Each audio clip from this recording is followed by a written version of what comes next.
नमस्कार। आज हम बिजनेस एआई एजेंट्स के लिए मशीन लर्निंग यानी एमएल की बुनियादी बातों पर थोड़ी गहराई से बात करेंगे। हाँ बिल्कुल। हमारे पास कुछ नोट्स भी हैं जो खास तौर पर बिजनेस के लिहाज से एमएल कॉन्सेप्ट्स को समझाते हैं। तो हमारा मकसद है एमएल के जो मुख्य आइडियाज हैं उन्हें समझना।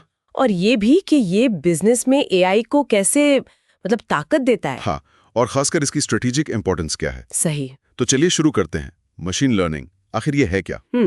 सीधे शब्दों में कहें तो ये आर्टिफिशियल इंटेलिजेंस एआई की ही एक ब्रांच है। ओके।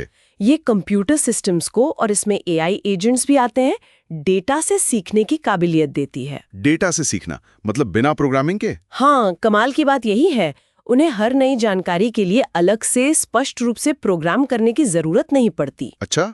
वो बस डेटा से सीखते हैं और समय के साथ अपने काम में जो भी स्पेसिफिक टास्क है उसमें बेहतर होते जाते हैं।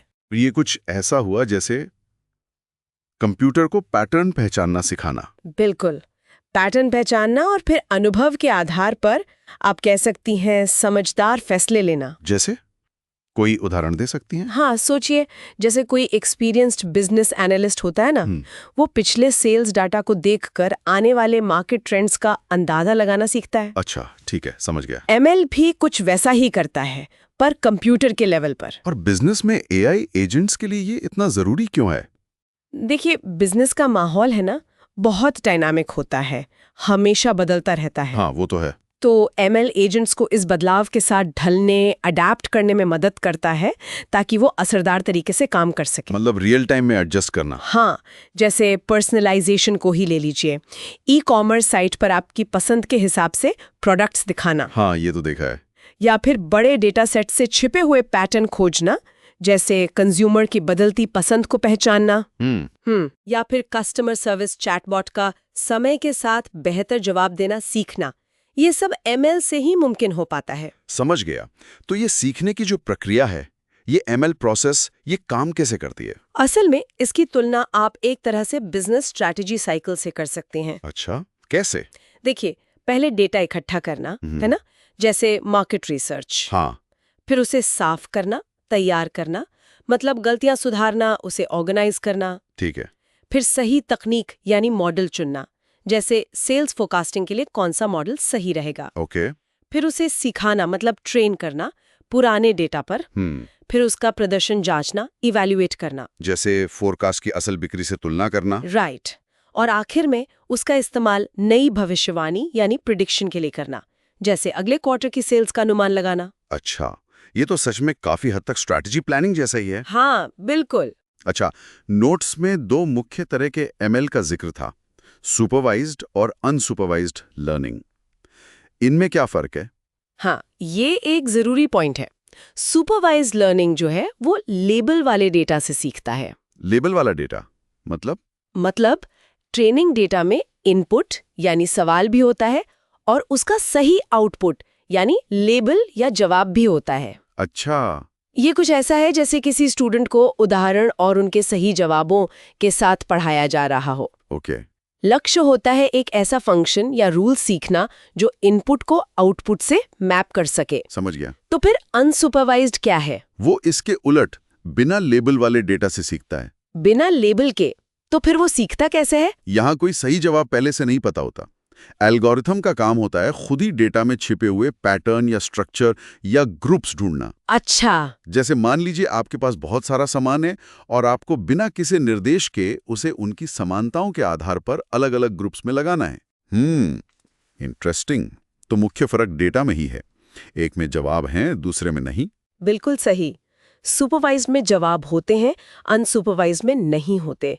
वो पैटर्न ढूंढता है। तो इसका मतलब सुपरवाइज लर्निंग शायद भविष्य का अनुमान लगाने या क्लासिफाई करने के लिए बेहतर है। हाँ बिल्कुल। जबकि अनसुपरवाइज्ड शायद नई अनजानी इंसाइट्स या ग्रुप्स खोजने में मदद कर सकता है। एकदम सही पकड़ा। सुपरवाइज्ड लर्निंग के दो मुख्य प्रकार हैं, क्लासिफिकेशन और रिग्रेशन। क्लासिफिकेशन और रिग्रेशन, ठीक है। क्लासिफिकेशन का लक्ष्य होता है किसी चीज को एक कैटेगरी में डालना। जैसे क्या ये ईमेल स्पैम है या नहीं, स्पैम या नॉट स्पैम, दो कैटेगरी हो गई। ओके। या फिर क्या कोई ग्राहक कंपनी छोड़ने वाला है, हाँ या नहीं, ये क्लासिफिकेशन है। फ्रॉड डिटेक्शन भी इसी में आता है। समझ गया। और रिग्रेशन? रिग्रेशन का लक्ष्य होता है एक निरंतर संख्यात्मक मान का अनुमान लगाना, कोई नंबर प्रिडिक्ट करना। जैसे घर की कीमत? हाँ, बिल्कुल। घर की कीमत की भविष्यवाणी करना या अगले महीने कितनी बिक्री होगी उसका अनुमान लगाना, ये सब रिग्रेशन के उदाहरण हैं। हाँ, ठीक है। तो ये तो हुई सुपरवाइज्ड की बात। अब अनसुपरवाइज्ड लर्निंग कैसे छिपे हुए पैटर्न ढूंढता है, उसके क्या तरीके हैं? हाँ, उसके भी दो मुख्य तरीके हैं, क्लस्टरिंग और डायमेंशनैलिटी रिडक्शन। क्लस्टरिंग और डायमेंशनैलिटी रिडक्शन। क्लस्टरिंग में, जैसा नाम से ही लग रहा है, एक जैसी डेटा पॉइंट्स को एक साथ एक क्लस्टर या ग्रुप में रखा जाता है। अच्छा, बिजनेस में इसका क्या इस्तेमाल है? बहुत सारे हैं, जैसे ग्राहक विभाजन, मतलब कस्टमर सेगमेंटेशन। टारगेटेड मार्केटिंग के लिए? हाँ, बिल्कुल। ग्राहकों को उनकी आदतों या पसंद के हिसाब से अलग अलग ग्रुप्स में बांटना, ताकि उन्हें ज्यादा रेलेवेंट ऑफर दिए जा सके। ये तो काफी काम का है। और इसका इस्तेमाल अनॉमली डिटेक्शन यानी असामान्य पैटर्न का पता लगाने में भी होता है, जैसे फ्रॉड वाले लेन देन को पहचानना। ओके। और दूसरा क्या था? Dimensionality reduction? हाँ, डायमेंशनैलिटी रिडक्शन, इसका काम है डेटा को सरल बनाना। सरल बनाना कैसे? देखिए, कई बार डेटा सेट में बहुत सारे फीचर्स या वेरिएबल्स होते हैं। डायमेंशनैलिटी रिडक्शन सबसे जरूरी जानकारी को बनाए रखते हुए इन फीचर्स की संख्या को कम कर देता है। अच्छा, इससे क्या फायदा होता है? एक तो जटिल डेटा सेट समझना आसान हो जाता है, दूसरा कंप्यूटेशनल कॉस्ट कम होती है, प्रोसेसिंग तेज हो जाती है, और कभी-कभी गैर जरूरी फीचर्स हटाने से पैटर्न ज्यादा साफ दिखने लगते हैं। जैसे बहुत सारे ग्राहक रिव्यूज में मुख्य विषय क्या है, ये पहचानने में मदद कर सकता है। समझ गया। अच्छा, नोट्स में एक तीसरे प्रकार का भी जिक्र था, रीइंफोर्समेंट लर्निंग। वो कैसे अलग है इन दोनों से? हाँ, रीइंफोर्समेंट लर्निंग काफी अलग है। इसमें AI agent trial and error, मतलब कोशिश करके और गलती करके सीखता है। Trial and error? हाँ, वो एक डायनामिक माहौल में कुछ एक्शन लेता है और उसके नतीजे के आधार पर उसे या तो रिवॉर्ड मिलता है, मतलब इनाम, या पेनल्टी, मतलब सजा। ओह, तो ये ना तो सुपरवाइज्ड जैसा है जहां जवाब पता है, न ही अनसुपरवाइज्ड जैसा जहां सिर्फ पैटर्न ढूंढना है। बिल्कुल नहीं। ये फीडबैक के आधार पर सीखता है कि सबसे अच्छा एक्शन क्या है जिससे ज्यादा से ज्यादा रिवॉर्ड मिले। तो ये किस तरह की समस्याओं के लिए इस्तेमाल होता है? ये उन जटिल समस्याओं के लिए बहुत अच्छा है जहां लगातार कई फैसले लेने होते हैं, सीक्वेंशियल डिसीजन मेकिंग।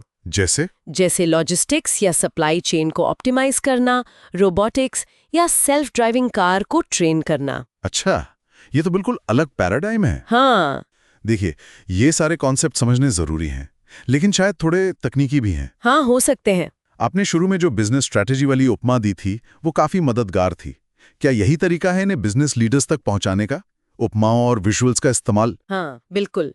देखिए, जटिल तकनीकी बातों को आसान बनाने के लिए उनसे मिलती जुलती उपमाएं, जैसे बिजनेस साइकिल वाली और आसान फ्लो चार्ट्स या विजुअल्स, बहुत जरूरी है।